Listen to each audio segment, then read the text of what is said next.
بسم اللہ الرحمن الرحیم۔ گمنام ہیرو کے معزز ناظرین، السلام علیکم۔ آئیے چلتے ہیں کہانی کی طرف۔ سردار پائندہ گل کی غضبناک گراہٹیں ابھری۔ وہ یقینی طور پر اپنی مادری زبان میں بڑی بڑی گالیاں دے رہا تھا۔ پھر اس کی جانب سے یکلخت فون بند کر دیا گیا۔ میں نے مایوسانہ انداز میں بے جان ریسیور عبدالرحیم خان کی طرف بڑھا دیا۔ یہ تو بند ہو چکا ہے۔ وہ ریسیور کان سے لگاتے ہی پرتشویش لہجے میں بولا، ہاں بڑا خان تم سے بات کرنے سے گریز کر رہا تھا۔ میں نے نظریں جھکا کر آہستگی سے کہا، تم کو سردار بابا سے جنت گل کے بارے میں بات کرنے کی کیا ضرورت تھی؟ وہ ریسیور کو غصے میں فرش پر مارتے ہوئے دوڑا۔ مجھے معلوم ہے کہ سردار بابا غصے سے پاگل ہو گیا ہوگا۔ مجھے کیا معلوم تھا کہ جنت گل کا نام ہی بڑے خان کو آتش زیر پا کر دے گا۔ میں نے ٹوٹا ہوا ریسیور کریڈل پر رکھتے ہوئے شرمساری کے ساتھ کہا، تمہیں پہلے ہی مجھے بتا دینا چاہیے تھا۔ سردار پائندہ گل تمہارے اور جنت گل کے میل جول کو کسی بھی قیمت پر برداشت کرنے کے لیے تیار نہیں ہے۔ لیکن کیوں؟ میں نے اس کی کون سی جاگیر ماری ہوئی ہے؟ جنت گل کسی بھوکی شیرنی کی طرح گرائی۔ تم چپ رہو۔ میرے لب کشا ہوتے ہی عبدالرحیم خان بول پڑا، میں سب جانتا ہوں۔ میں کبھی نہ کبھی سردار بابا کو سمجھا ہی لیتا، لیکن اس وقت تم نے جنت گل کا ذکر کر کے سب کچھ تباہ کر دیا۔ جو ہونا تھا وہ ہو گیا، اب اسے لوٹایا نہیں جا سکتا۔ اس میں میری کسی بدنیتی کا دخل تھا اور نہ غلط بیانی کا۔ سردار پائندہ گل نے مجھ سے جو کچھ کہا میں اسے دہرانے کی ہمت بھی نہیں کر سکتا۔ وہ مجھ سے اس قدر کیوں بدکتا ہے؟ میں نے اس کا کیا بگاڑا ہے؟ جنت گل چھوٹے خان سے بولی، کچھ نہیں، بس وہ نسل خراب ہونے سے ڈرتا ہے۔ تمہیں معلوم ہے کہ اس کی کوئی نرینہ اولاد نہیں ہے اور اس کا سارا زور مجھ پر ہی چلتا ہے۔ عبدالرحیم خان نے اسے سمجھایا، لیکن جنت گل ایسی باتوں سے بہلنے والی نہیں تھی۔ وہ چٹک کر بولی، جب اس کے چھوٹے بھائی نے کندھار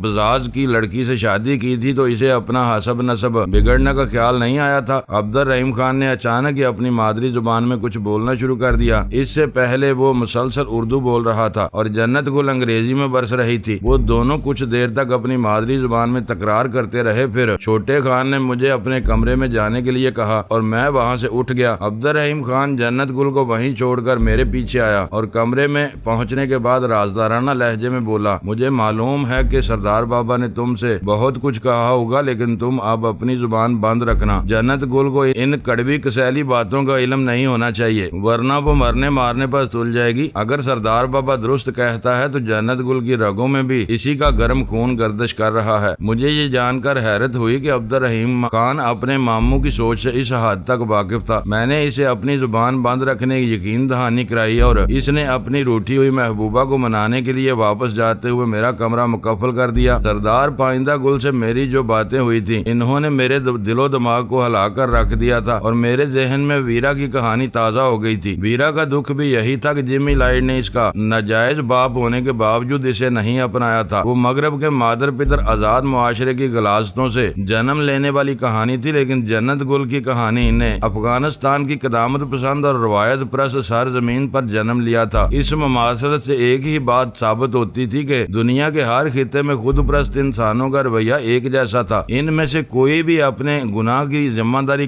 خود قبول کرنے پر آمادہ نہیں تھا اور دوسروں کی زندگی جہنم بنانے پر تلا ہوا تھا۔ وہ باتیں میرے ذہن میں اس بری طرح جمی کہ میں رہ کر ان ہی کے بارے میں سوچتا رہا۔ میری اپنی پریشانی جو ہر اعتبار سے سنگین ترین تھی پسے پشت چلی گئی۔ میرا خیال تھا کہ میں کسی ہیلے بہانے سے سردار پائندہ گل سے اس امر کی اجازت لے لوں گا کہ غزالہ وغیرہ کو فون کر سکوں۔ مقصد یہی تھا کہ وہ میری آواز اور لب و لہجے سے یہ اندازہ کر لیں کہ میری سلامتی کو کوئی فوری خطرہ لاحق نہیں تھا، لیکن وہ لوگ ہر کام پیشہ ورانہ انداز میں کرنے کے عادی تھے اور مجھے ایسی اجازت دے کر اپنے دباؤ میں کوئی کمی کرنے کا خطرہ مول لینے کے لیے تیار نہیں تھے۔ اگلے دن ناشتے کے بعد مجھے ایک بار پھر کمرے میں مکفل کر دیا گیا۔ اس دوران میرا اور جنت گل کا دوبارہ آمنا سامنا نہیں ہوا تھا اور نہ ہی میں نے عبدالرحیم خان سے پچھلے دن کے موضوع پر مزید بات کرنے کی کوشش کی تھی۔ وہ ان کے باہمی معاملات تھے جنہیں وہ خود ہی بہتر طور پر سلجھا سکتے تھے۔ میرا مسئلہ اپنی رہائی کا تھا جس کی فوری طور پر کوئی صورت بنتی نظر نہیں آ رہی تھی۔ وقتی طور پر یہی غنیمت تھا کہ مجھے کھلی دھوپ میں تپتے ہوئے آہنی کنٹینر کی صعوبتوں سے نجات مل گئی تھی اور آرام کرنے کے لیے نرم بستر میسر تھا۔ دوپہر کے قریب میرے دروازے کے قریب قدموں کی چاپ سنائی دی تو میں نے اس پر کوئی توجہ نہیں دی۔ وہ تینوں اس فلیٹ میں چلتے پھرتے ہی رہتے تھے۔ وہ آہٹیں میرے دروازے پر رکیں اور پھر قفل میں چابی لگنے کی آواز آئی تو میں بستر سے اٹھ بیٹھا۔ مجھے خیال ہوا کہ شاید دوپہر کا کھانا قبل از وقت ہی لایا جا رہا ہے۔ دروازے کے ہینڈل کی گردش کے ساتھ پٹ کھلا تو وہاں موجود سراپا کو دیکھتے ہی میرے فرشتے کوچ کر گئے۔ حیرت سے میرا منہ کھلا اور پھر کوئی آواز پیدا کیے بغیر یوں ہی بند ہو گیا۔ کھلے ہوئے دروازے میں جنت گل شعلہ جوالا بنی کھڑی تھی۔ ہلکے سے میک اپ نے اس کے حسن کو چار چاند لگا دیے تھے، لیکن جس چیز نے مجھے بھونچکا کیا وہ اس کا چہرہ نہیں بلکہ لباس تھا جو اس کے حسین اور متناسب بدن کے ہیجان خیز نشیب و فراز کو چھپانے کی بجائے اجاگر کر رہا تھا۔ اس نے کسی بھی زیر جامے کے بغیر مہین جالی جیسے کپڑے کی قمیض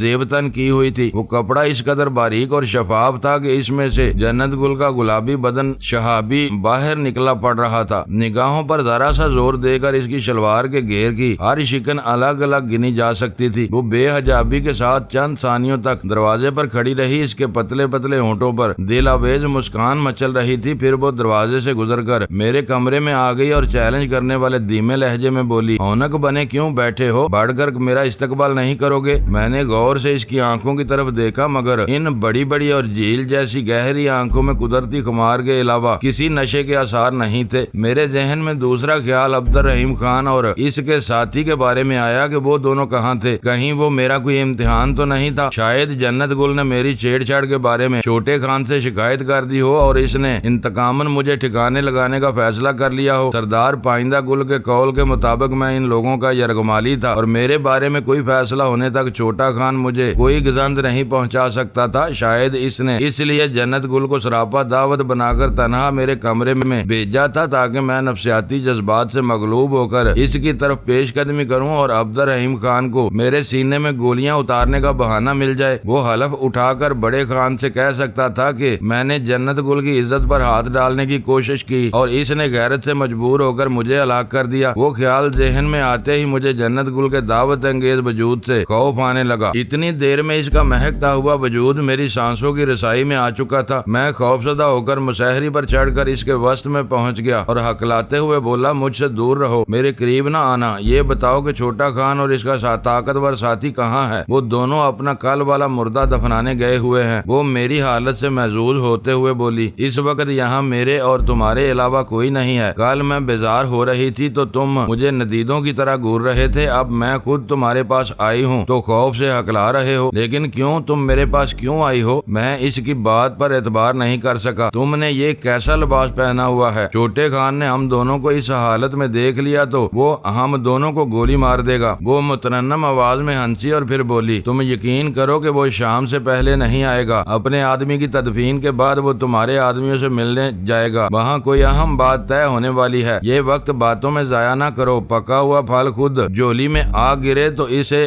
ہر حالت میں کھا لینا چاہیے۔ لیکن تم یکا یک مجھ پر اتنی مہربان کیوں ہو رہی ہو؟ میں نے پلکیں جھپکاتے ہوئے پوچھا۔ میرا خوف اپنی جگہ تھا لیکن میں اسے دیکھ دیکھ کر ہیجان میں بھی مبتلا ہوا جا رہا تھا اور میرے سانس سینے میں پھنسنے لگے تھے۔ میں شنگارا ویلی کے ان خانوں کی عزت اپنی ایڑی کے نیچے مسل دینا چاہتی ہوں۔ وہ ایک دم تیش میں آ گئی، تم ان کے یرغمالی ہو اور یرغمالی کو عورت کا قرب مل جانا ان سرداروں کے لیے ڈوب مرنے کا مقام ہوتا ہے۔ چھوٹا خان دنیا کا سب سے بڑا بزدل ہے۔ وہ بڑے خان سے ڈر کر مجھ سے شادی نہیں کرتا اور مجھ سے ڈر کر میرے بستر سے دور رہتا ہے۔ اس میں مردوں والی کوئی بات ہی نہیں ہے۔ میں تمہارے پاس آ گئی ہوں لیکن میں زبردستی اس کی باہوں میں نہیں گر سکتی۔ دنیا کی کوئی عورت اپنے محبوب کے سامنے اس طرح نہیں گر سکتی اور وہ پائندہ خدا اسے برباد کرے۔ جب اسے میری اور تمہاری اس ملاقات کا علم ہوگا تو وہ پہاڑوں میں اس طرح سینہ کو بھی کرتا پھرے گا کہ پتھروں میں شگاف پڑ جائیں گے۔ اسے یوں محسوس ہوگا جیسے میں نے اس کے پرجلال چہرے پر سڑے ہوئے ببول کی راکھ مل دی ہو۔ یہ خان اب تک عورتوں کو پیستے چلے آئے ہیں لیکن میں انہیں بتاؤں گی کہ عورت کا انتقام کیا ہوتا ہے۔ اس بار جنت گل کا ہر لفظ میرے دل میں اترتا چلا گیا اور میرے وجود پر اس کے ہوش ربا پیکر کا خمار چھانے لگا۔ میں مسہری کے وسط سے اس کی طرف بڑھا اور پھر اس کا مرمری بازو تھام کر اسے اپنے قریب بٹھا لیا اور ملائمت کے ساتھ پوچھا، تم جانتی ہو کہ شنگارا ویلی کا سردار پائندہ خان تمہارا کون ہوتا ہے؟ میں سب کچھ جانتی ہوں اور کچھ بھی نہیں جانتی۔ کابل کے جن لوگوں نے اسے دیکھا ہے وہ میری صورت میں اس کی شباہت بتاتے ہیں۔ وہ یہ یہ بھی کہتے ہیں کہ 22 برس پہلے سردار پائندہ گل نے ایک رات ہمارے گھر میں گزاری تھی۔ وہ منہ اندھیرے واپس لوٹ گیا تھا اور اجالا پھیلنے سے پہلے زغیم خان نے میری ماں کی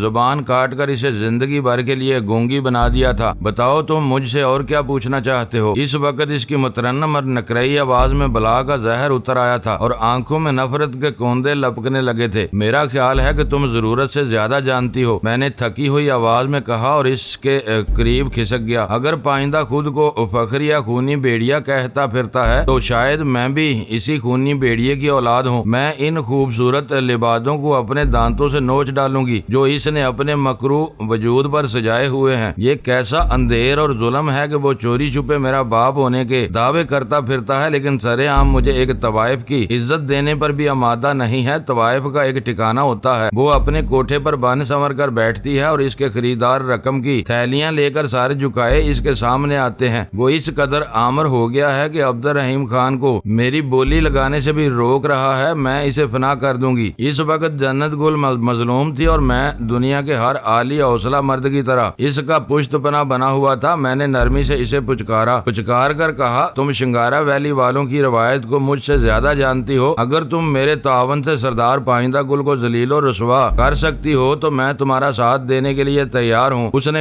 اپنی قہربار نظریں اٹھا کر میری طرف دیکھا، پھر اس نرم و نازک لڑکی کو اپنے جذبوں پر کوئی اختیار نہیں رہا۔ اس نے اچانک ہی اپنا چہرہ میرے سینے میں چھپایا اور پھر بلک کر رو پڑی۔ میں نے فوراً ہی اس کے پیکر کو اپنی مضبوط باہوں میں سمیٹ لیا۔ وہ آگ اور تیل کا ملاب تھا اس کی طرف سے۔ میرے دل میں سلگتی ہوئی چنگاریوں نے یکا یک ہی ہولناک الاؤ کا روپ دھار لیا۔ میں زیادہ دیر تک اسے تسلی اور تشفی دینے کے قابل نہ رہ سکا۔ وہ خود بھی جانتی تھی کہ وہ آگ سے کھیل رہی ہے۔ اس کی تمام تر تیاریاں ہی اس آگ کو بھڑکانے کے لیے تھیں۔ وہ شنگارا ویلی کے سردار پائندہ گل کی عزت کو اپنی ایڑیوں کے نیچے مسلنے کے لیے بے چین تھی۔ سڑے ہوئے ببول کی راکھ اس کے چہرے پر لتھیٹ ڈالنا چاہتی تھی۔ چاندی لمحوں میں وہ اپنا رونا دھونا بھول کر دوبارہ اپنے اسی روپ میں آ گئی جو فیاض اور دل نواز تھا۔ وہ ایک بفرا ہوا طوفان تھا جو اپنے زور میں سب کچھ خس و خاشاک کی طرح بہا لے جانا چاہتا تھا۔ وقت کا احساس ختم ہو چکا تھا اور میں اس طوفان کے زیرو بم میں بس بہے جا رہا تھا کہ اچانک ہی مجھے چھوٹا خان یاد آیا جو شام تک واپس آنے کے ارادے سے گیا ہوا تھا اور شام بس سلی ہی کھڑی تھی۔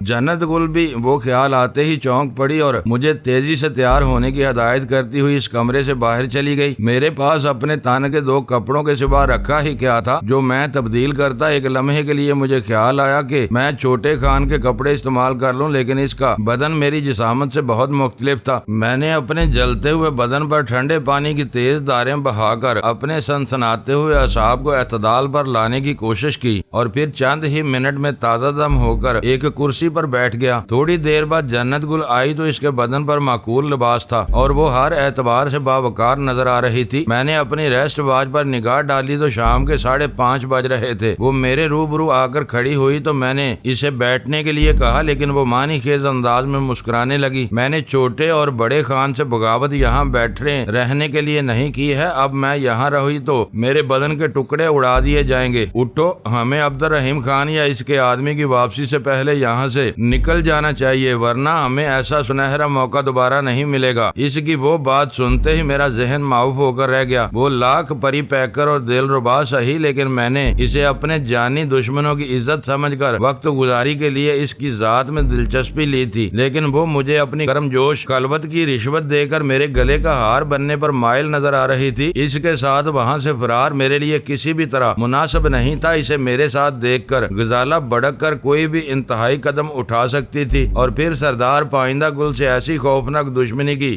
داغ بیل پڑ سکتی تھی کہ میری ساری عمر بھاگتے بھاگتے ہی گزر جاتی۔ اس کا بڑا قبیلہ تھا اور میں اپنی ذات میں بالکل تنہا۔ میں کہاں تک ان کا مقابلہ کر سکتا تھا؟ جان زار اور زمین کی خاطر جنم لینے والی دشمنیاں اتنی ہولناک ہوتی ہیں کہ قبائلی علاقوں میں پوری نسلیں ان کا ایندھن بن جاتی ہیں۔ جنت گل صرف عورت ہی نہیں، بہت خطرناک عورت تھی۔ اس حسینہ کے بارے میں کسی بھی وقت سردار پائندہ گل کا خون جوش مار سکتا تھا کہ وہ در حقیقت اسی کا خون تھی۔ کیا سوچ رہے ہو؟ اٹھو اور یہاں سے نکلنے کی فکر کرو۔ اس نے مجھے سوچ میں گم دیکھ کر میرا شانہ ہلاتے ہوئے کہا، بچ نکلو گے تو سوچنے کے لیے پوری عمر مل جائے گی۔ میں یہ سوچ رہا ہوں کہ میں تمہیں لے کر کہاں کا رخ اختیار کروں۔ میں نے اس کی آنکھوں میں دیکھتے ہوئے کہا، میرے فلیٹ فلیٹ پر میری بیوی تمہارا سایہ بھی برداشت نہیں کر سکے گی۔ اس نے تیزی کے ساتھ میری بات کاٹ دی۔ اس خیال میں نہ رہنا کہ تم نے پہلی ہی نظر میں مجھے جیت لیا ہے۔ عورت صرف ایک بار محبت کرتی ہے عبد الرحیم خان، لاکھ بزدل اور بے ہمت سہی، لیکن وہی میرا محبوب ہے۔ میں نے تو سردار پائندہ گل کو ذلیل و رسوا کرنے کے لیے تمہاری ذات میں دلچسپی لی تھی اور میرا وہ مقصد پورا ہو چکا ہے، لیکن میرا مشن کسی بھی چار دیواری میں بند رہ کر پورا نہیں ہو سکتا۔ پہلے یہاں سے نکلنے کے بعد میرے اور تمہارے راستے جدا ہو جائیں گے۔ میں سردار پائندہ گل کے ہر جاننے والے کو ان لمحوں کی کہانیاں سناؤں گی جو میں نے اس کے ایک یرغمالی کے ساتھ گزارے ہیں۔ مجھے اصل خوشی اسی وقت ہوگی جب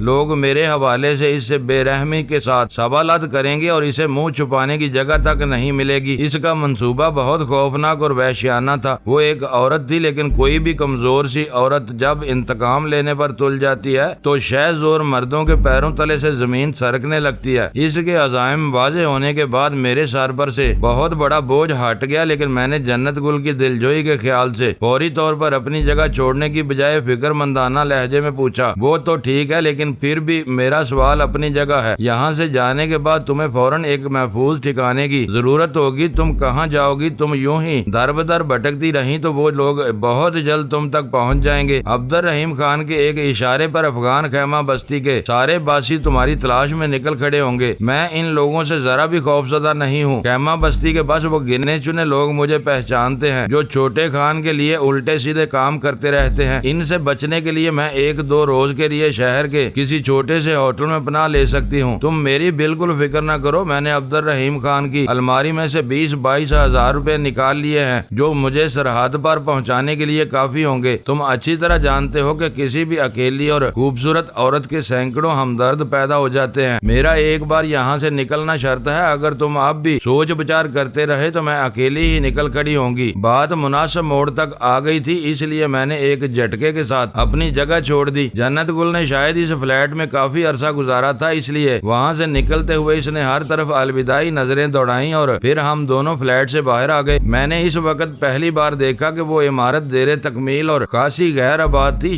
شاید عبد الرحیم خان والا فلیٹ خاص طور پر تیار کرایا گیا تھا، ورنہ اس کے سامنے والے فلیٹ پر رنگ و روغن تک نہیں کیا گیا تھا۔ ہم دونوں چند سیڑھیاں ہی اترنے پائے تھے کہ باہر کسی گاڑی کے رکنے کی آواز آئی۔ لمحہ بھر کے لیے میرے دل کی دھڑکن تیز ہو گئی، پھر سیڑھیوں پر کسی کے تیزی سے اوپر آنے کی آوازیں آنے لگیں۔ جنت گل نے مسکراتی ہوئی نظروں سے میری طرف دیکھا اور میں آنے والے کو راستہ دینے کے لیے اس کے پیچھے ہو گیا۔ چند لمحوں بعد وہ شخص سامنے آیا تو میرا دل اچھل کر حلق میں آ گیا۔ وہ چھوٹا خان تھا۔ سیڑھیوں پر جنت گل کو اپنے سامنے پا کر بس ایک لمحے کے لیے وہ حیران نظر آیا، پھر مجھ پر نگاہ پڑتے ہی شاید سارا کھیل اس کی سمجھ میں آ گیا۔ اس کی آنکھیں غصے کی شدت سے اپنے حلقوں سے باہر آتی ہوئی محسوس ہونے لگیں۔ اس کی گردن کی رگیں بھی تیزی کے ساتھ پھولنے پچکنے لگی تھیں۔ کہاں جا رہی ہو؟ اس نے کسی سانپ کی پھنکار سے مشابہ تیز سرگوشیانہ آواز میں پوچھا۔ میں اب پاکیزہ نہیں رہی ہوں، اس لیے یہاں سے جا رہی ہوں۔ جنت گل کی آواز سخت اور بے رحمانہ تھی۔ میرے اور ڈینی کے درمیان وہی رشتہ ہے جو سردار پائندہ گل اور میری ماں کے درمیان تھا۔ وہاں جبر تھا اور یہاں میری رضا شامل حال تھی۔ وہاں زغیم خان نے میری ماں کی زبان کاٹ دی تھی، لیکن میں تم سے انگریزی بول رہی ہوں کیونکہ میرا کوئی شوہر نہیں ہے جو مجھے حق گوئی سے روکنے کے لیے میری زبان کاٹ سکے۔ جنت گل کے ایک ایک لفظ کے ساتھ عبد الرحیم خان کی مٹھیاں بینچی جا رہی تھی۔ میں نے خاص طور پر نوٹ کیا کہ اس نے بائیں ہاتھ میں چابیوں کا ایک رنگ موجود تھا جس میں شاید اس کی گاڑی کی چابیاں بھی موجود تھیں۔ تو تم کنجری ہو گئی ہو؟ چھوٹا خان غضبناک لہجے میں گرایا۔ تم نے ایک یرغمالی کی سیج سجا کر پوری چنگارا ویلی کے منہ پر تھوکا ہے۔ تم اوپر چلو تو میں تم سے سمجھتا ہوں۔ اور یہ یرغمالی، اس کی آواز فرتے غضب سے کانپ گئی۔ اس کا تو نصیب ہی خراب ہے۔ اس کے آدمیوں نے سردار بابا کے قدموں میں اپنا سر جھکا کر آج ہماری مال کا پیکٹ ہمیں لوٹا دیا ہے اور میں اس کی آزادی کا فیصلہ کر کے یہاں آیا تھا، لیکن اس کا قتل شاید میرا مقصوم بن چکا ہے۔ اس نے ایک افغان عورت کی پشت پر سوار ہو کر بھاگنے کی سازش کی ہے۔ میں اسے معاف نہیں کروں گا۔ اپنی بات مکمل کرتے ہی اس نے بجلی کی سی صورت سے اپنی جیب سے ایک چاقو نکالا اور اس کا کوئی لیور دبا کر پل بھر میں چاقو کا چمکتا ہوا لمبا پھل جنت گل کے پیٹ کے سامنے لہرانے لگا۔ جنت گل اوپر جانے کے لیے واپس مڑی تو مجھے اس کے بند ہونٹوں کے سروں پر احتجاجیہ سی مسکراہٹ کے مچلنے کا احساس ہوا۔ وہ جاتے جاتے عبد الرحیم خان کے بے رحمانہ چنگل میں پھنس چکی تھی، لیکن میں یہ اندازہ لگانے سے قاصر تھا کہ وہ فلیٹ میں واپس جا کر کیا کیا کرنا چاہ رہی تھی؟ میں چھوٹے خان کے شکاری چاقو کے مقابلے میں غیر مسلح تھا، وقت حاصل کرنے کے لیے اس موقع پر جنت گل کی تقلید ہی سب سے مناسب تھی۔ ہم چھوٹے خان کے فلیٹ کے سامنے پہنچے تو اس نے وحشیانہ انداز میں چاقو کا پھل لہرا کر ہم دونوں کو ایک طرف ہٹایا اور پھر اپنی چابی سے قفل کھول کر دروازے کو اندر کھول دیا۔ اس کے اشارے پر ہم دونوں اندر داخل ہو گئے۔ چھوٹا خان اجلت اور اعصابی تناؤ کے عالم میں کی ہول سے اپنا کی رنگ نکالنا بھول گیا تھا۔ میں ہر بات پر گہری نظر رکھ رہا تھا، اس لیے میں نے اندر داخل ہوتے ہوئے نہایت غیر محسوس انداز میں وہ کی رنگ نکال کر اپنی جیب میں منتقل کر لیا۔ اس لرزہ خیز صورتحال میں میرا ذہن پوری صورت کے ساتھ کام کر رہا تھا۔ مجھے وہ زندگی اور موت کے فیصلہ کن لمحات نظر آ رہے تھے، لیکن میں یہ اندازہ لگانے سے قاصر تھا کہ عبد الرحیم خان کا تنومند ساتھی کہاں تھا۔ اگر چھوٹا خان اکیلا تھا تو میری اور جنت گل کی گلو خلاصی کے امکانات موجود تھے، لیکن دوسری صورت میں ہمارے لیے بچاؤ کا ہر راستہ مسدود ہو چکا تھا۔ وہ دوسری صورت یہ ہو سکتی تھی کہ وہ وحشی نیچے گاڑی میں بیٹھا ہوا اپنے آقا کی واپسی کا انتظار کر رہا ہو۔ زینوں سے چھوٹے خان کے بجائے ہم دونوں کو برآمد ہوتا ہوا دیکھ کر وہ شخص ہماری فرار کی راہ میں حائل ہو سکتا تھا۔ میرے لیے امید کی کرن بس ایک ہی تھی، اگر وہ شخص گاڑی میں موجود ہوتا تو چھوٹا خان چابیوں کا گچھا اگنیشن میں چھوڑ کر آتا۔ چابی ساتھ لانے کا مطلب یہ تھا کہ وہ اکیلا ہی آیا تھا، لیکن میری وہ خوش فہمی بھی زیادہ دیر تک قائم نہیں رہ سکی۔ فلیٹ کے داخلی دروازے کی چابی بھی اسی گچھے میں تھی۔ چھوٹا خان ہر دو صورتوں میں چابیاں اپنے ساتھ لانے پر مجبور تھا۔ وہ ہم دونوں کے بعد فلیٹ میں داخل ہوا اور دروازہ بند ہوتے ہی اپنی مادری زبان میں جنت گل پر برسنے لگا۔ غصے سے جنت گل کا چہرہ سرخ ہو گیا اور وہ بھی اسی زبان میں گرجنے لگی۔ شاید جنت گل کی باتیں بہت سخت بلکہ ناقابل برداشت تھیں۔ عبد الرحیم خان نے پوری قوت سے الٹا ہاتھ گھمایا اور چٹاخ کی پرشور آواز کے ساتھ جنت گل کے بائیں رخسار کی نرم و نازک جلد کئی جگہ سے پھٹ گئی اور لمحہ بار بار اس کی بائیں آنکھ کے گوشے پر نیل نمودار ہو گیا، جس کی وجہ سے اس کی وہ آنکھ متورم نظر آنے لگی۔ تھپڑ کھانے کے بعد جنت گل کے ہونٹوں پر زہریلی مسکراہٹ آ گئی۔ اس نے کاٹدار لہجے میں پھر کہا، عبد الرحیم خان، پھر اس کی طرف لپکا اور اس بار مجھ سے برداشت نہیں ہو سکا۔ میں نے جھپٹ کر اس کے گریبان پر ہاتھ ڈال دیا۔ عبد الرحیم خان نے وحشیانہ انداز میں اپنا چاقو والا ہاتھ گھمایا۔ اگر میں بہت تیزی کے ساتھ اچھل کر الگ نہ ہو گیا ہوتا تو چاقو کے پھل نے میرے پیٹ کا بڑا حصہ چیر کر رکھ دیا ہوتا۔ خبردار، تم بیچ میں نہ آنا، وہ خونخوار انداز میں میری طرف دیکھتے ہوئے بولا۔ یہ ہماری آپس کا معاملہ ہے، تم بیچ میں آئے تو پیٹ کاٹ کر ساری آنتیں باہر نکال دوں گا۔ تم میری موجودگی میں جنت گل پر ہاتھ نہیں اٹھا سکتے، میں تمہاری گردن مروڑ کر رکھ دوں گا۔ میں نے اس کی آنکھوں میں آنکھیں ڈال کر کہا، عورتوں پر ہاتھ اٹھانا مردانگی کے خلاف ہے۔ اپنی طاقت پر گمانڈ ہے تو پہلے مجھ سے دو ہاتھ کر کے فیصلہ کر لو۔ وہ پہلے ہی بھڑکا ہوا تھا، میرے فکروں نے اسے آپے سے باہر کر دیا اور وہ چاقو تان کر تیزی سے مجھ پر حملہ آور ہوا۔ میں نے اس کے قدموں پر نظریں جماتے ہوئے آخری لمحات پر اپنی جگہ چھوڑ دی۔ میرا خیال تھا کہ وہ اپنے ہی زور میں دیوار سے جا ٹکرائے گا، لیکن وہ سنبھل کر فوراً ہی پلٹ پڑا۔ اس بار اس نے مجھے ایک کونے میں گھیر لیا تھا اور کوئی تیز ترین جھکائی دیے بغیر میرا اس کے وار سے بچنا محال تھا۔ وہ دونوں ہاتھ پھیلا کر میری طرف بڑھ رہا تھا، میری نگاہیں اس پر جمی ہوئی تھیں۔ میں نے جنت گل کو اپنے ہینڈ بیگ میں ہاتھ ڈالتے دیکھا اور ایک فائر کی پرشور آواز کے ساتھ ہی سانڈ کی طرح اکڑتا ہوا عبد الرحیم خان منہ کے بل فرش پر ڈھیر ہو گیا۔ چاقو اس کے ہاتھ سے نکل کر دور جا گرا تھا۔ اس کے حلق سے بس ہلکی سی آواز نکلی تھی۔ اس کی پشت میں بائیں طرف سوراخ ہو چکا تھا، جس میں سے رسنے والا خون اس کی ٹی شرٹ کو داغدار بنا رہا تھا۔ اس نے اپنی دونوں ہتھیلیاں فرش پر جما کر اٹھنے کی کوشش کی۔ وہ کسی حد تک کامیاب بھی ہو گیا، لیکن زخم شاید کاری تھا۔ وہ فرش سے چند انچ اوپر اٹھنے کے بعد ایک جھٹکے کے ساتھ دوبارہ فرش پر گر گیا۔ اس کے بھاری بھرکم وجود پر تشنج کی سی کیفیت طاری ہو چلی تھی۔ کسی کے آنے سے پہلے یہاں سے نکل چلو، جنت گل نے میرا ہاتھ تھام کر تیزی سے کہا اور پھر ہم دونوں تقریباً بھاگتے ہوئے وہاں سے نکلتے چلے گئے۔ جنت گل نے ریوالور دوبارہ ہینڈ بیگ میں ڈال لیا تھا۔ زیر تعمیر اور کھردرے زینے عبور کر کے ہم دونوں نیچے پہنچے تو زینوں کے ساتھ ایک پک اپ کھڑی ہوئی تھی جو افغانوں میں ہر مصرف کے لیے بہت مقبول تھی۔ پک اپ کی ڈرائیونگ سیٹ کا دروازہ کھولتے ہوئے میں نے محسوس کیا کہ وہ ویران اور اجاڑ علاقہ میرا دیکھا بالا نہیں۔ وہاں لکو دک میدان کے وسط میں کئی عمارتوں کے زیر تعمیر ڈھانچے کھڑے ہوئے تھے۔ اب صرف عبد الرحیم خان والی عمارت ایسی تھی جس کی دیواریں بھی بنی ہوئی تھیں، اور شاید اسی عمارت میں اکا دکا فلیٹوں کو مکمل کر کے آباد بھی کر لیا گیا تھا، ورنہ بیشتر علاقہ کھنڈرات کا سا اسیبی سما باندھ رہا تھا۔ ان ڈھانچوں کے آس پاس مزدور طبقے سے تعلق رکھنے والے کچھ متجسس افراد ادھر ادھر کھڑے ہوئے چہم گوئیاں کرنے میں مصروف تھے۔ شاید جنت گل کے ریوالور سے ہونے والے فائر کی آواز نے ان کی توجہ اپنی طرف مبذول کرا لی تھی۔ ان لوگوں کی توجہ اسی عمارت کی طرف تھی جس سے ہم باہر آئے تھے، لیکن غالباً ان میں سے کوئی بھی صحیح اندازہ نہیں کر سکا تھا کہ گولی کہاں اور کس پر چلائی گئی تھی۔ ویسے بھی فضا میں دھندل کا پھیل چلا تھا اور لوگ اپنے ٹھکانوں سے آگے بڑھنے پر آمادہ نہیں تھے۔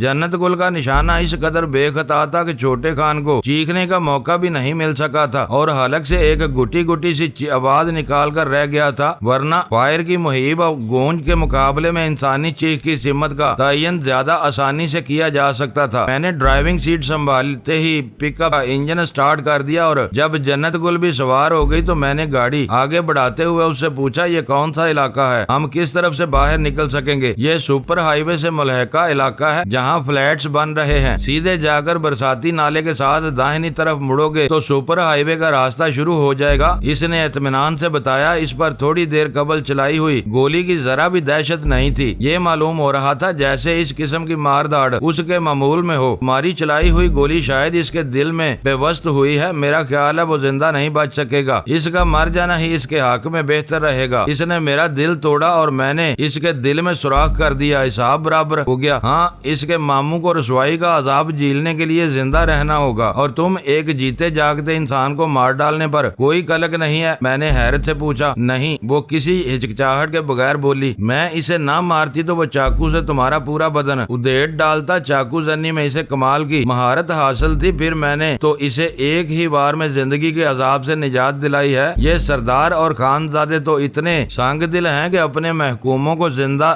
رہنے دیتے ہیں نہ مرنے دیتے ہیں۔ میں اسے اپنے ساتھ لے جانے پر آمادہ نہیں تھا، وہ خود بھی مجھ سے الگ ہو جانا چاہتی تھی، مگر پھر بھی میں اس کی طرف سے فکر مند تھا۔ عبد الرحیم خان نے مرنے سے پہلے اس کے بائیں رخسار پر تھپڑ رسید کر کے اس کا حلیہ بگاڑ دیا تھا۔ نیلے عہدے زخم سے رشتے ہوئے تازہ خون کی وجہ سے وہ ہر ایک کی نگاہوں کا مرکز بن سکتی تھی۔ کچھ دور نکل آنے کے بعد مجھے داہنی طرف کافی فاصلے پر سپر ہائی وے کے آثار نظر آنے لگے۔ قرب و جوار کی زمین سے قدرے بلند اس شاہراہ پر ٹرک اور گاڑیاں کھلونوں کی طرح رواں نظر آ رہی تھی۔ عبد الرحیم خان کے چھوٹے ماموں نے کندھار کے ایک بزاز کی لڑکی سے شادی کی تھی۔ میں نے عبد الرحیم خان کو اس شادی کا تانا بھی دیا تھا۔ کچھ دیر کی خاموشی کے بعد وہ خود ہی بولنے لگی، لیکن حقیقت یہ ہے کہ پائندہ گل نے اس شادی کے 7 برس بعد تک اپنے بھائی سے میل جول باندھ رکھا تھا۔ ان دونوں بھائیوں میں اس وقت بات چیت شروع ہوئی تھی جب پائندہ گل کو یقین ہو گیا کہ کندھاری لڑکی کبھی ماں نہیں بن سکے گی۔ یہ لوگ دوسروں کا نسب خراب کرتے پھرتے ہیں، لیکن اپنے خون پر انہیں اتنا گھمنڈ ہے کہ وہ کندھاری اور عورت آج بھی شنگارا ویلی کے ایک الگ تھلگ جھونپڑے میں کسی بوڑھی کی طرح اکیلی پڑی رہتی ہے۔ شاید قدرت نے مجھے ان کے غرور کا سر نیچا کروانے کے لیے ہی زندہ رکھا ہے، ورنہ میں لوگوں کی باتیں سن سن کر کئی بار مرنے کے بارے میں سوچ چکی تھی۔ میں نے اپنی زبان باندھی رکھی۔ وہ لڑکی کافی دکھی تھی۔ میں اسے زیادہ چھیڑ کر اس کے زخموں کو نہیں کریدنا چاہتا تھا۔ کچے راستوں پر سست رفتار ڈرائیونگ کے بعد